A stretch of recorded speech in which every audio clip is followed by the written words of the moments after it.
पाषाण युगीन चित्रकला। पाषाणकालीन चित्रकला के साक्ष्य भारत के अलग अलग क्षेत्रों से मिलते हैं, जैसे भीम के गुफा की भीमबेटका, मिर्जापुर, पंचमढ़ी, पटने, लद्दाख। दक्षिण एवं पश्चिम भारत के स्थलों से इन स्थलों से गुफाओं की दीवारों के भित्ति से चित्रों के साक्ष्य मिलते हैं। Lecture 4 ancient history. चित्रों के निर्माण से पूर्व दीवारों के सतह चित्रों के अनुकूल तैयार नहीं किया गया, बल्कि प्रकृति दीवारों पर रेखा चित्र के माध्यम से चित्रों को प्रस्तुत किया गया, यानी रेखा खींचा जाता था।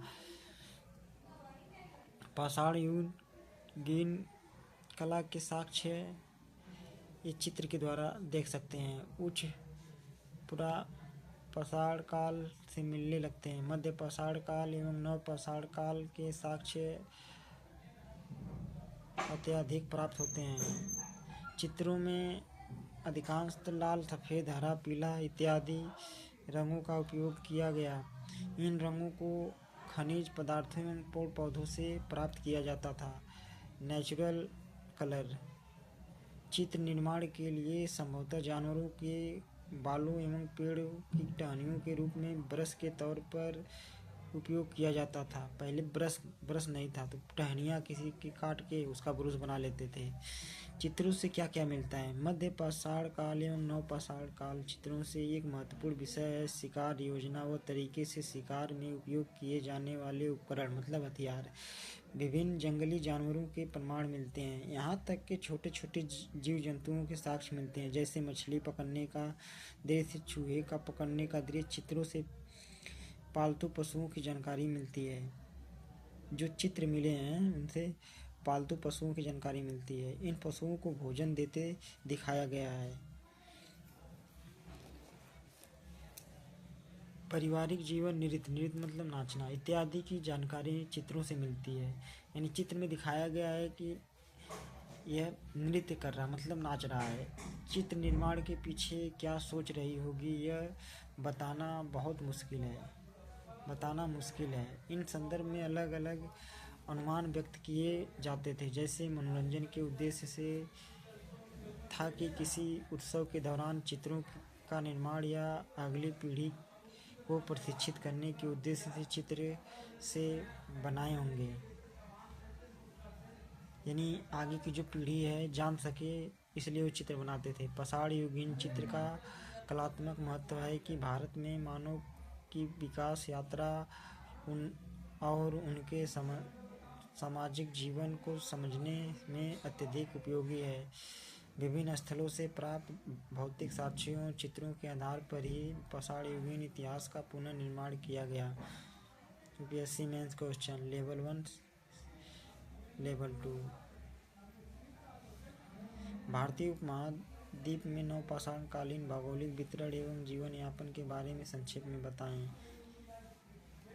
भारतीय उपमहाद्वीप में पाषाण युगीन चित्रकला का संक्षेप में वर्णन करें। हम पीछे पढ़ चुके हैं, वही आंसर है। भारतीय उपमहाद्वीप का पाषाण युगीन सभ्यता के साक्ष्य प्रारंभिक जीवन या संस्कृति को समझने में किस सीमा तक उपयोगी है? भारतीय उपमहाद्वीप में पाषाण युगीन शिल्प के केवल मानव बौद्धिक विकास को अभिव्यक्ति करता है, बेहतर जीवन का इच्छा शक्ति को दर्शाता है। टिप्पणी कीजिए।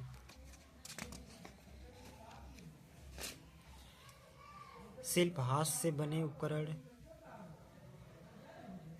बर्तन के उपकरण, बर्तन, पहिया। Answer start. मुख्य मांग क्या है? व्हाट राइट लिखना क्या है? पूछा क्या है? कंक्लूजन क्या है? शब्द सीमा देखनी रहती है 150 से 250। समय प्रबंधन 6 से 7 मिनट रहता है। Last 5 stage.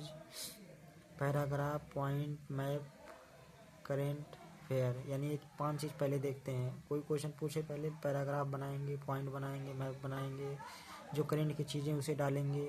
निर्देश। पाषाण युगीन से कलाइल पुरातत्वविद मध्य पाषाण युगीन अनुसंधान प्रारंभ और प्रथम पाषाणकालीन चित्रकला का साक्ष्य मिर्जापुर में खोजा गया। पूरा पाषाण काल से मानव के जीवाश्म के साक्ष्य नहीं प्राप्त हुए। मानव खोपड़ी अपवाद हथनौर, नर्मदा घाटी, एमपी, मध्य प्रदेश में। हड़प्पा सभ्यता संस्कृति की सोच क्या थी? सामान्य पहलू, कालखंड, नामकरण, भौगोलिक प्रसार, उदय, राजनीतिक इतिहास, आर्थिक इतिहास, सामाजिक धार्मिक इतिहास, सांस्कृतिक इतिहास, पतन। पतन कैसे हुआ? 7000 से लेके 3500 ईस्वी तक माना जाता है। 3500 से 2600, 2600 से 1900। पत्थर तामा 3500 ईस्वी में आया। कांसा तामा टीन 2600 में। लोहा 1000 BC में। हड़प्पा सभ्यता काल निर्धारण 3500 से 2600 प्रारंभिक हड़प्पा, 2600 से 1900 परिपक्व हड़प्पा सभ्यता, 1900 से लेकर 1200 उत्तर हड़प्पा।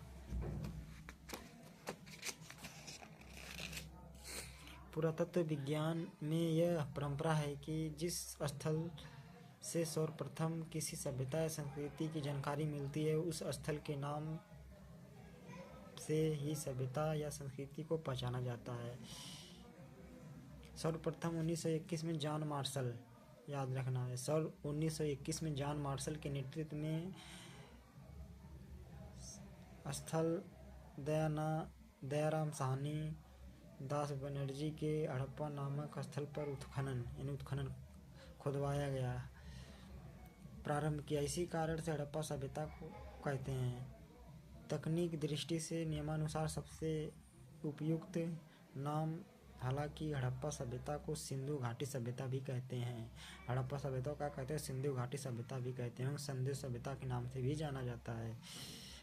हाल ही के वर्षों में घग्गर, हाकड़ा, सरस्वती नदी के तट पर बड़ी संख्या में स्थलों के साक्ष्य मिले, इसलिए इसे सरस्वती सभ्यता भी कहा जाने लगा। क्या क्या नाम है? हड़प्पा सभ्यता, सिंधु घाटी सभ्यता, संध्य सभ्यता, सरस्वती सभ्यता भी कहा जाने लगा। भौगोलिक प्रसार, अफगानिस्तान कहाँ कहाँ तक फैला है? अफगानिस्तान सोर्तगोई, बदखसा, मुंडीगक नहर का साक्ष्य मिलता है। लाजवर्द मणि फेमस है। पाकिस्तान सिंधु नदी क्षेत्र है।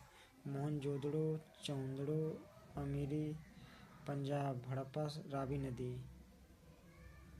कोटदीजी अरब सागर तट पर, सुकजेडोर, सुतका को, बालकोट।